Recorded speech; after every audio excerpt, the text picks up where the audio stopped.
Bismillahirrahmanirrahim. Wassallallahu ala Sayyidina Muhammadin wa ala alihi tahirin. Video ini adalah sambungan dari perbahasan saya sebelum ini bahawa bumi tidak pernah kosong dari hujjah Allah. Setelah kewafatan Rasulullah, bimbingan ilahi masih wujud dan hidup di kalangan manusia berasaskan kitab-kitab Ahlus Sunnah sendiri.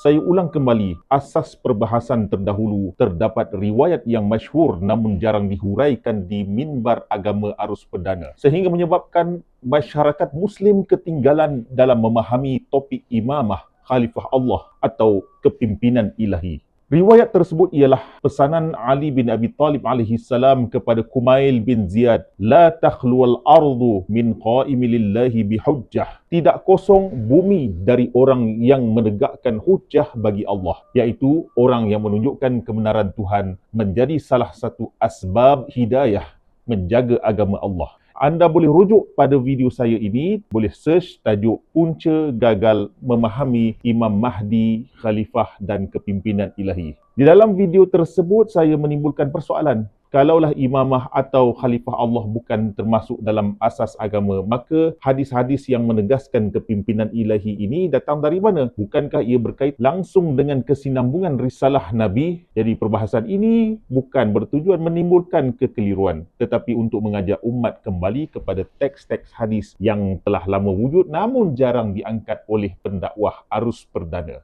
Terdapat hadis sahih tentang kewujudan wali abdal di Syam yang menunjukkan konsep perantara limpah kurnia ilahi, wisatah faid ilahi.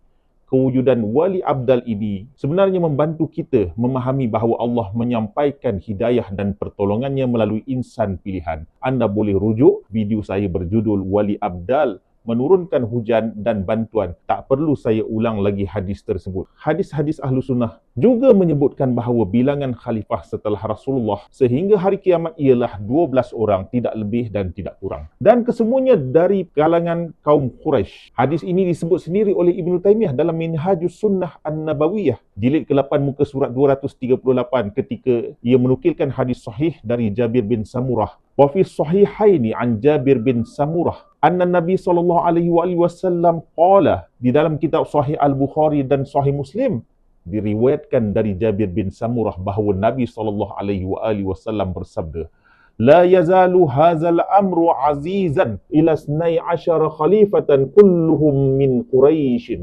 Sentiasalah perkara ini, iaitu urusan kepimpinan, kuat dan mulia sehingga 12 orang khalifah, kesemuanya dari kalangan Quraisy. Perhatikan baik-baik, hadis ini menyebut Quraisy. Tapi Quraisy yang mana satu? Di luar Madinah yang memerangi Rasulullah dan agama Islam juga adalah Quraisy. Mereka ini menyimpan dendam terhadap Rasulullah dan Ahlul Bait lantaran ramai kaum kerabat mereka terbunuh dalam beberapa episod peperangan. Justru itu, bukan semua Quraisy layak dianggap khalifah Allah. Al-Qanduzi Al-Hanafi telah membawa satu riwayat dalam konteks ini. Dalam kitab Yanabi'ul Mawaddah bab yang ke-77, Al-Qanduzi menulis fi tahqiq hadis ba'di 12 khalifah. Penelitian hadis setelah kewafatan Rasulullah ada 12 orang khalifah. Beliau menulis hadis daripada Jabir bin Samurah yang berkata, kuntu ma'a abi 'indan Nabi sallallahu alaihi wasallam fasami'tuhu yaqulu, aku bersama ayahku berada di sisi Nabi lalu aku mendengar baginda bersabda, ba'di 12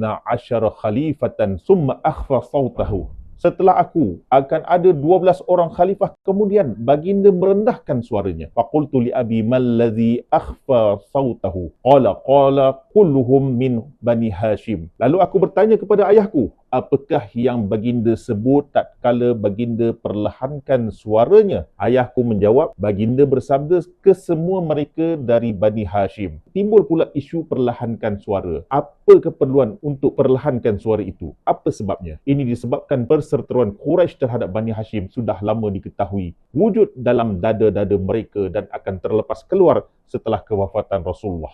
Kita lihat bahawa Ali bin Abi Talib berkata dalam riwayat dari kitab Nahjul Balaghah yang disyarah oleh ulama Mesir Syekh Muhammad Abduh, jilid kedua muka surat 27.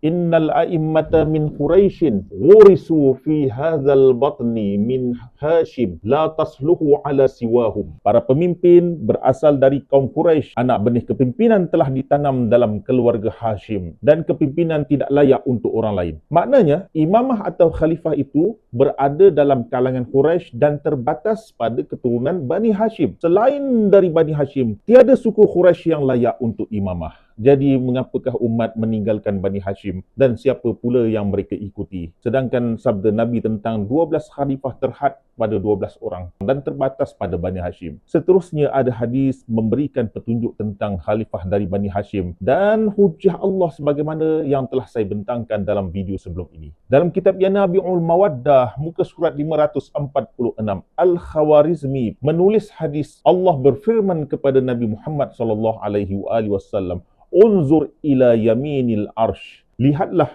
di sebelah kanan arash. Fanazartu faiza, lalu aku iaitu Nabi melihat, maka tiba-tiba di sini hadis menyebutkan nama-nama Ali, Fatimah, Hasan, Husain, Ali bin Husain, Muhammad bin Ali, Ja'far bin Muhammad, Musa bin Ja'far, Ali bin Musa, Muhammad bin Ali, Ali bin Muhammad, Hasan bin Ali dan Muhammad al-Mahdi bin al-Hasan. Ka'annahu kaukabun durriyun bainahum, seolah-olah dia Al-Mahdi bagaikan bintang yang bersinar cemerlang di antara mereka. Wa qala ya Muhammad, Allah berfirman, wahai Muhammad. Jadi perhatikan baik-baik teks hadis di sini.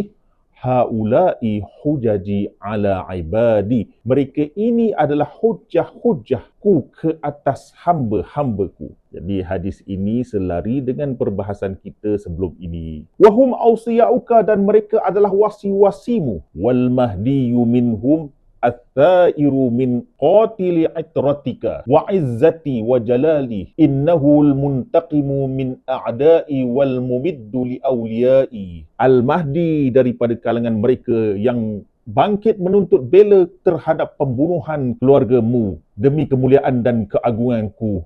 Sesungguhnya dialah yang akan membalas dendam terhadap musuh-musuhku dan yang akan memberikan pertolongan kepada wali-waliku. Justru itu keseluruhan perbahasan ini menunjukkan bahawa konsep bumi tidak pernah kosong daripada hujah Allah bukanlah dakwaan yang sia-sia, tapi satu prinsip teologi yang disokong oleh hadis-hadis Ahlus Sunnah sendiri bahawa khalifah-khalifah itu berada di kalangan Bani Hashim. Pengabaian terhadap subjek ini telah menyebabkan umat Islam gagal memahami peranan Imam Mahdi, Khalifah Allah, Wali Allah dan kepimpinan ilahi dalam sejarah serta masa depan umat. Selagi konsep hujah Allah tidak difahami dengan jujur dan ilmiah, selagi itulah umat akan terus terpisah daripada kefahaman sebenar tentang bagaimana Allah membimbing dan menjaga agamanya sepanjang zaman.